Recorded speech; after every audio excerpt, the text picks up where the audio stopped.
ঈদে টানা ৯ দিনের ছুটিতে যাচ্ছে দেশ। তবে এ সময় দেশের অর্থনীতিতে কোনো স্থবিরতা তৈরি হবে না বলে জানিয়েছেন অর্থ উপদেষ্টা ডক্টর সালেউদ্দিন আহমেদ। আর স্বরাষ্ট্র সচিব নাসিমুল গনি বলেছেন, ঈদের ছুটিকে ঘিরে অনাকাঙ্ক্ষিত যে কোনো ঘটনা এড়াতে কঠোর অবস্থানে থাকবে আইনশৃঙ্খলা বাহিনী। পবিত্র ঈদুল ফিতরকে ঘিরে লম্বা ছুটিতে যাচ্ছে সরকারি, বেসরকারি এবং কলকারখানা সহ সব প্রতিষ্ঠান। ইতিমধ্যে অনেকে নারীর টানে রওনা হয়েছে। তবে ঈদের আগে এই আনন্দ মুহূর্তে বিগত সময়ে সড়ক দুর্ঘটনা, খুন, ছিনতাই সহ একটি মহলের নানান অপরাধ কার্যক্রমের নজির রয়েছে। ঈদ আনন্দ যেন বেদনা না হয় তা ধরে রাখতেই দফায় দফায় বৈঠক করছেন অন্তর্বর্তী সরকারের উপদেষ্টারা। তারই ধারাবাহিকতায় শেষ দিবসেও ঈদকে প্রাধান্য দিয়ে সরকারি ক্রয় কমিটির বৈঠক করে অর্থ উপদেষ্টা ডক্টর সালেউদ্দিন আহমেদ।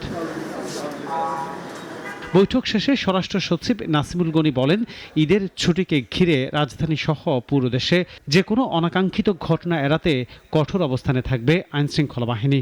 পুলিশ বাহিনী এবং আইন শৃঙ্খলা বাহিনী ছুটিতে নেই, তারা অ্যালার্ট থাকবে সমস্ত কাজের জন্য। এবং যারা দেশে একটা বিপুল সংখ্যক মানুষ ঢাকা থেকে দেশের বাইরে চলে যাবেন, তাদের যাত্রাটা ফ্যাসিলিটেট করার জন্য আমরা সর্বাত্মক চেষ্টা করছি। এবং সেখানে স্থানীয় যে বাস মালিক সমিতি, পরিবহন সমিতি, তাদের সাথে সহযোগিতা নিয়ে আমরা যে এই সমস্ত টার্মিনালগুলো দিয়ে যাবেন তারা, সেগুলোরও নিরাপত্তা দেওয়ার চেষ্টা করছি। সাংবাদিকদের এক প্রশ্নের জবাবে অর্থ উপদেষ্টা ডক্টর সালেউদ্দিন আহমেদ বলেন, ঈদের লম্বা ছুটিতে দেশের অর্থনীতিতে কোনো স্থবিরতা তৈরি হবে না। শেষ পরিকরে ইভেন উপদেষ্টা মন্ডলীর সদস্য বেশিরভাগ আমরা ঢাকা থাকবো, এটা কথা হয়েছে। দরকার হলে সেই বন্ধের মধ্যে আমরা দরকার মিটিং করবো। সো এটা আটকে থাকবে, এটা আমাদের মধ্যে কথা হয়েছে। বেশিরভাগ আমরা সবাই ঢাকা থাকবো, দু একজন ছাড়া।